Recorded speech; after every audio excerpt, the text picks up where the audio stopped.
بسم اللہ الرحمن الرحیم۔ آج ہم پڑھیں گے انشاءاللہ سورہ بروج۔ نحمدہ و نصلی علی رسولہ الکریم، اما بعد فاعوذ باللہ من الشیطان الرجیم، بسم اللہ الرحمن الرحیم۔ والسماء ذات البروج، برجوں والے آسمان کی قسم، والیوم الموعود، اور اس دن کی جس دن کا وعدہ کیا گیا ہے۔ برجوں والے برج سے مراد آسمان کا اوپر نیچے ہونا۔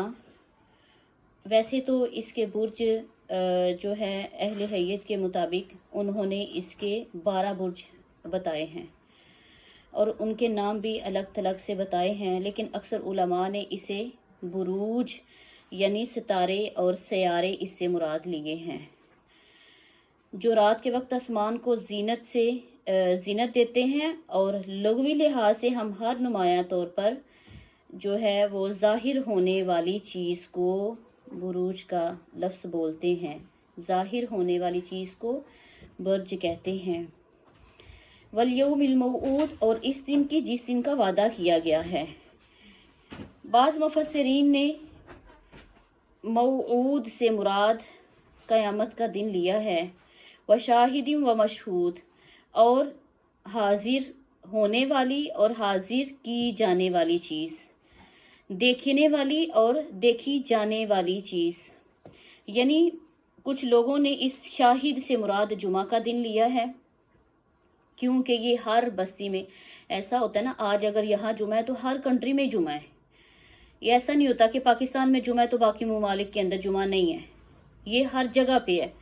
اور بعض نے شاہدین سے مراد جمعہ لیا ہے اور مشہود سے مراد عرفہ کا دن لیا ہے، یوم عرفہ۔ اور بعض نے کہا ہے کہ نہیں، شاہد سے مراد یوم النحر ہے یعنی قربانی کا دن ہے، اور مشہود سے مراد یوم عرفہ کا دن ہے۔ تو یہ کچھ کہتے ہیں کہ مشہود سے مراد قیامت کا دن ہے، لیکن یہاں پہ جو مفہوم بتایا جا رہا ہے وہ قیامت کی ہولناکیاں ہی ہیں۔ قتل اصحاب الاخدود، اس دن خندقوں والے ہلاک ہو گئے۔ اصحاب اخدود، صہیب رضی اللہ تعالیٰ عنہ کہتے ہیں کہ آپ صلی اللہ علیہ وسلم نے فرمایا کہ ایک بادشاہ تھا اور اس کے پاس اس کا ایک کاہن تھا جو اس کو ہر اچھی بری خبر بتایا کرتا تھا۔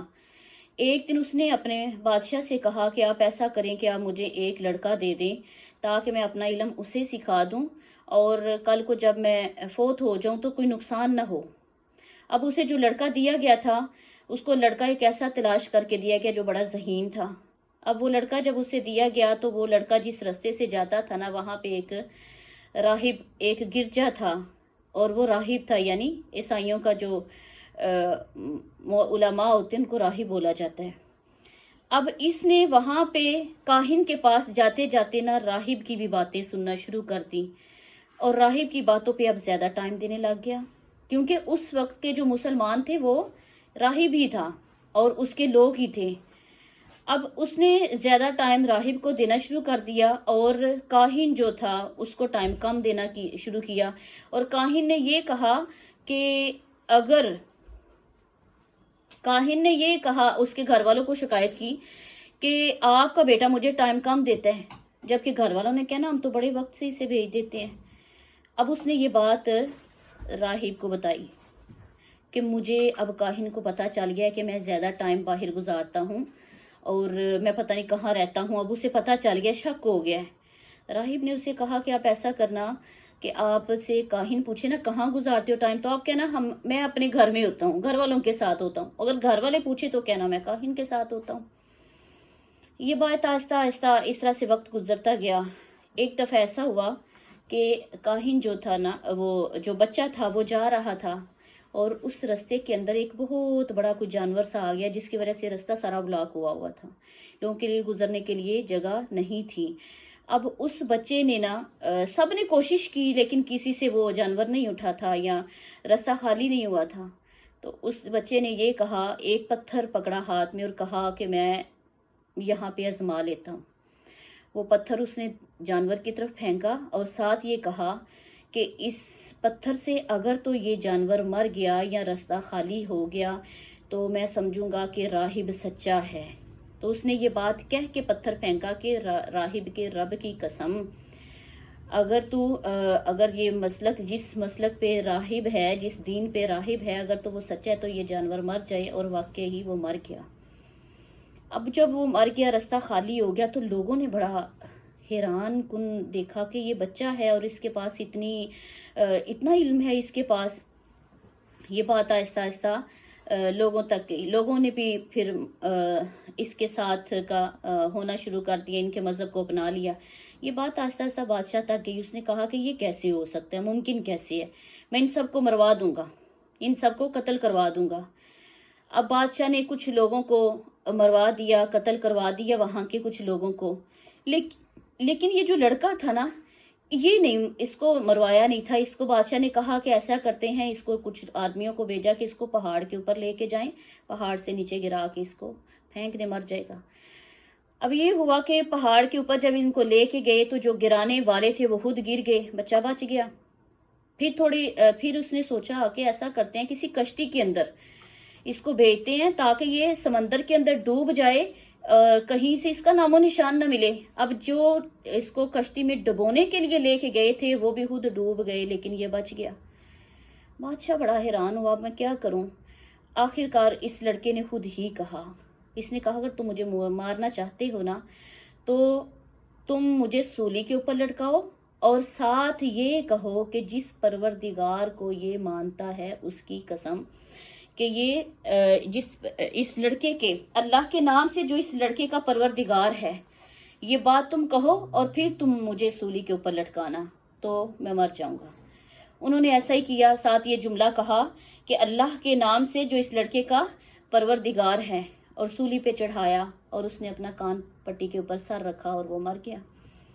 اب بادشاہ جو تھا، جو وہاں پہ لوگ تھے، اب وہ سارے حیران ہو گئے کہ یہ پروردگار کیا چیز ہے۔ ایک جس طرح حضرت موسیٰ کے دور میں ہوا تھا کہ جادو کو دیکھ کے، جادو نہیں تھا، وہ اللہ کی معجزے تھے، تو وہاں پہ بھی سارے مسلمان ہو گئے، یہاں پہ بھی ایسا ہوا، لڑکا تو فوت ہو گیا۔ اب لوگ جو تھے وہ سارے کے سارے اس کے دین پہ آ گئے۔ اب بادشاہ جو تھا وہ مزید پریشان ہو گیا، تو اس نے یہ کہا کہ پھر اس نے ایسا کیا، لوگوں کو اکٹھا کرنا شروع کر دیا۔ یہ آگے آ رہا ہے کہ قتل اصحاب الاخدود، اس دن ہلاک ہو گئے خندقوں والے۔ اس نے خندقیں کھدوائیں اور اس کے اندر ان لوگوں کو پھینکنا شروع کر دیا اور مروا دیا۔ النار ذات الوقود، جس میں آگ تھی اور بہت ایندھن والی تھی۔ اسہم علیہا قعود، جبکہ وہ اس کے کنارے پر تھے۔ وہم علی ما یفعلون بالمؤمنین شہود، اور جو کچھ وہ ایمان والے کر رہے تھے وہ اسے سامنے سے دیکھ رہے تھے۔ وما نقموا منہم الا ان یؤمنوا باللہ العزیز الحمید، اور انہیں مومنوں کی یہی بات بری لگتی تھی کہ وہ اللہ پر ایمان لائے تھے، اس اللہ پر جو ہر چیز پر غالب ہے اور قابل تعریف ہے۔ الذی لہ ملک السماوات والارض، وہی اللہ جو آسمانوں اور زمینوں کا بادشاہ ہے۔ واللہ علی کل شیء قدیر، اور اللہ ہر چیز پر حاضر ہے، گواہ ہے۔ ان الذین، بے شک وہ لوگ، فتنوا المؤمنین، جن لوگوں نے مومنوں پر ظلم ڈھائے، آزمایا مومنات کو بھی، ثم لم یتوبوا، پھر توبہ نہیں کی، فلہم، ان کے لیے، عذاب جہنم، جہنم کا عذاب ہے، والہم، اور ان کے لیے، عذاب الحریق، جلا دینے والا عذاب ہے۔ یہاں پہ بھی اصحاب جو ہے نا عذاب الحریق کا جملہ صرف عذاب جہنم کی صفت کے طور پر ذکر کیا گیا ہے۔ ان الذین، بے شک وہ لوگ، آمنوا، جو ایمان لائے، وعملوا الصالحات، اور نیک عمل کیے، لہم، ان کے لیے، جنات، جنت ہے، تجری من تحتها الانہار، جس کے نیچے نہریں جاری ہیں، ذالک هو الفوز، ذالک الفوز الکبیر، اور یہ بہت بڑی کامیابی ہے۔ ساتھ ہی مومن مردوں اور عورتوں کو تسلی دی جا رہی ہے کہ اگر ایسا انسان جو کوئی اسلام کے اوپر پابند ہے، اپنے آپ کو اسلام کے مطابق اس نے ڈھال لیا ہے، اگر تو اسے کوئی تکلیف آتی ہے تو پریشان ہونے کی ضرورت نہیں ہے۔ اللہ نے پہلے بھی مومنوں کے بڑے بڑے مصائب، جن لوگوں نے مومنوں کے اوپر مصائب ڈھائے تھے، ان لوگوں کو بھی تسلیاں دی تھی، اور یہاں پہ بھی ان کو برداشت کرنے کے عوض اللہ نے ان کے لیے کیا خوشخبری رکھی ہے؟ جنات تجری من تحتها الانہار، اور ساتھ ہی کیا کہہ دیا؟ ذالک ذالک الفوز الکبیر، یہی سب سے بڑی کامیابی ہے انسان کے لیے، جنت کا مل جانا، دنیا میں کامیاب ہو جانا نہیں، اصل کامیابی کیا ہے؟ جنت کا حقدار بن جانا۔ اور ساتھ ہی کیا کہا؟ ان بطش ربک لشدید، آپ کے پروردگار کی گرفت بھی بڑی سخت ہے، پکڑ بھی بڑی سخت ہے۔ مجرموں کو یہ بات ذہن نشین کروائی جا رہی ہے کہ جب اللہ کا عذاب آتا ہے تو پھر اتنا سخت آتا ہے کہ مجرموں کی صفحہ ہستی سے اس کا نام و نشان بھی مٹا دیا جاتا ہے۔ انہ هو یبدئ و یعید، وہ پہلی مرتبہ بھی پیدا کرتا ہے اور دوبارہ پھر پیدا کرنے پہ بھی قادر ہے۔ وہو الغفور الودود، اللہ نے ساتھ ہی اپنی سختی والی باتیں بھی، اپنی غالب ہونے کی، اپنی قہار ہونے کی باتیں بھی بتا دی کہ اللہ کی ذات اگر رحیم ہے، اگر رحم کرنے والی ہے، ودود ہے، تو وہ ساتھ ہی ربی کا لشدید کا لفظ بھی آیا ہے کہ وہ رب سخت بھی بڑا ہے عذاب دینے میں۔ وہو الغفور الودود، وہ بخشنے والا اور محبت کرنے والا ہے۔ ذو العرش المجید، جو عرش کا مالک ہے، بڑی شان والا ہے۔ یہاں پہ عرش سے مالک، عرش کا مالک ہونے سے مراد پوری کائنات مراد ہے، یعنی پوری کائنات جو ہے وہ اللہ کے عرش کے نیچے ہے، اس کا احاطہ کیے ہوئے ہے۔ پڑھا نا ہم نے وَلَا يُحِيطُونَ بِشَيْءٍ مِّنْ عِلْمِهِ إِلَّا بِمَا شَاءَ، تو پوری کائنات کا احاطہ اللہ کے عرش نے کیا ہوا ہے۔ فَعَالٌ لِّمَا يُرِيدُ، سبحان اللہ، جو کچھ چاہے وہ کر دینے والا ہے، کوئی چیز اس سے چھپی ڈھکی نہیں ہوئی نہیں ہے۔ حل اتاک حدیث الجنود، کیا آپ کے پاس لشکروں کی خبریں نہیں آئیں؟ کیا آپ نے لشکروں کی خبریں نہیں پڑھی کہ کیسے جھنڈ کیسے کی کیسے سخت نمرود جیسے، فرعون جیسے، حامان جیسے اتنے ظالم اور جابر لوگ آئے تو اللہ نے کیا ان کے حالات کیے؟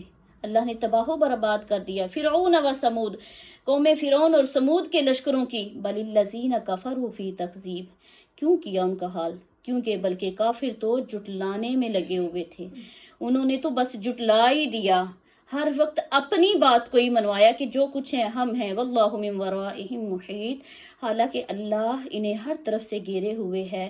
بل ہوا قرآن مجید، بلکہ یہ قرآن مجید میں ہے، فی لوح محفوظ، اور یہ لوح محفوظ میں ہے۔ انسان کے لیے جو کچھ بھی ہونا ہے یا جو کچھ بھی ہو چکا ہے یا جو کچھ آگے ہوگا، انسان کے لیے اس کی تقدیر، اس کا مقدر انسان کے لیے لکھ دیا گیا ہے۔ Like, share and subscribe my channel. Also press the bell icon to get more updates.